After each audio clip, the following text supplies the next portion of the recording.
Pelaksanaan pilkada serentak tinggal beberapa hari lagi. Namun ada beberapa persoalan yang menciderai proses terlaksananya pesta demokrasi. Tidak terkecuali di Kabupaten Bangli yang suhu politiknya cukup tinggi. Penjabat Bupati Bangli, Dewa Gede Mahendra Putra berharap integritas seorang abdi negara tetap dijaga dan dipertahankan sesuai dengan tugas dan tanggung jawab yang digariskan oleh pemerintah. Pihaknya juga terus mengingatkan agar jajaran PNS di Kabupaten Bangli tidak ikut berpolitik apalagi menggunakan jabatan untuk mendukung salah satu kandidat. Dalam kaitan dengan pemilu kada, ya sudah mutlak harus dijaga netralitasnya. Sekarang kan ada satu pengawasan, tidak hanya kami di Pemkab. Jadi Pak Seda juga udah tahu dan kemudian kita dalam Rakornas kemarin juga itu disinggung, ya netralitas PNS.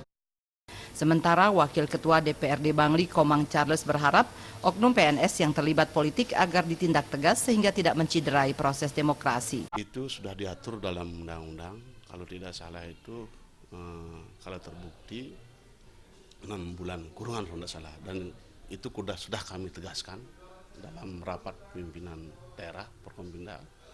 Jadi kita perluas rapatnya itu melibatkan KPU, Panwas, siapapun kami tegaskan, siapapun kalau sudah melanggar tindak secara tegas sesuai dengan mekanisme aturan perundang-undangan itu harapan kami, karena itu sebagai sumber daripada bibit-bibit konflik. Trima Jadan Ratna, Bali TV.